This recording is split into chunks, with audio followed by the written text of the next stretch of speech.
ओम श्री गणेशाय नमः। श्री शिव महापुराण रुद्र संहिता पार्वती खंड 7वां अध्याय।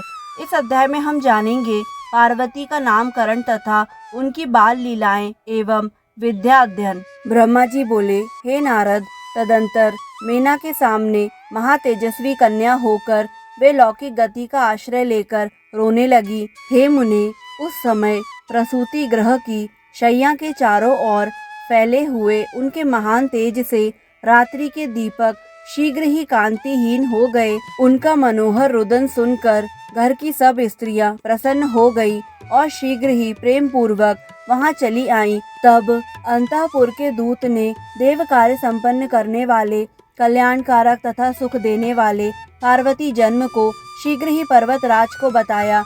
पुत्री जन्म का समाचार सुनने वाले अंतःपुर के दूत को न्योछावर रूप में देने हेतु उन पर्वतराज के लिए श्वेत छत्र तक अदेय नहीं रहा। तत्पश्चात पुरोहित और ब्राह्मणों के साथ गिरिराज वहां गए और उन्होंने अपूर्व कांति से सुशोभित हुई उस कन्या को देखा।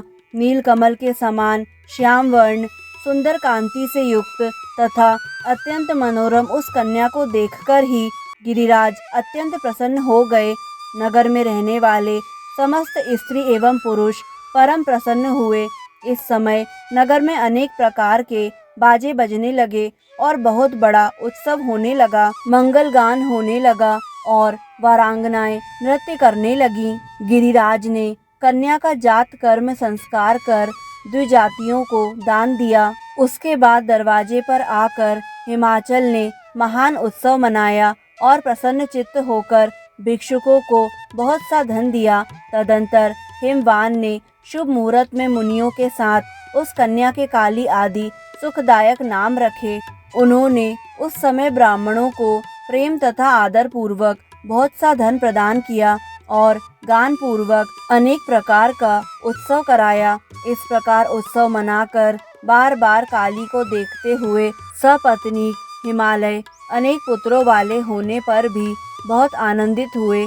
देवी शिवा गिरिराज के घर में वर्षा के समय गंगा के समान तथा शरद ऋतु की चांदनी के समान बढ़ने लगी।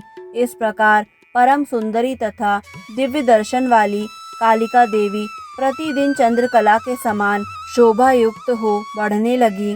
सुशीलता आदि गुणों से संयुक्त तथा बंधुजनों की प्रिय उस कन्या को कुटुंब के लोग अपनी कुल परंपरा के अनुसार पार्वती इस नाम से पुकारने लगे। हे मुने, माता ने उस कालिका को उमा कहकर तपस्या करने से मना किया था, अतः बाद में वे सुमुखी लोक में उमा नाम से विख्यात हुई।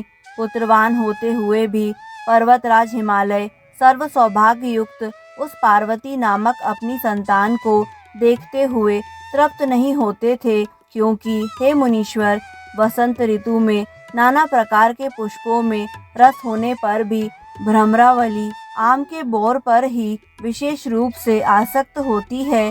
वे पर्वतराज हिमालय उस पार्वती से उसी प्रकार पवित्र तथा विभूषित हुए जिस प्रकार संस्कार से युक्त वाणी से विद्वान पवित्र तथा विभूषित होता है। जिस प्रकार महान प्रभावशाली शिखा से भवन का दीपक एवं त्रिमार्ग गामिनी गंगा से सन्मार्ग शोभित होता है, उसी प्रकार पार्वती द्वारा पर्वतराज सुशोभित हुए। वे पार्वती बचपन में अपनी सहेलियों के साथ कंदुक अर्थात गेंद, कृत्रिम पुत्रों अर्थात पुतला तथा गंगा की बालुका से बनाई गई वेदियों द्वारा क्रीड़ा करती थी। उसके अनंतर हे मुने, वे शिवा देवी उपदेश के समय एकाग्र चित्त होकर सद्गुरु से अत्यंत प्रीतिपूर्वक सभी विद्याएं पढ़ने लगी।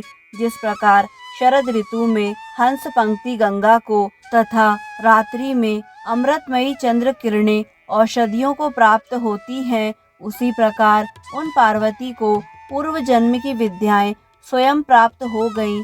हे मुने, इस प्रकार मैंने शिवा की कुछ लीला का ही आपसे वर्णन किया।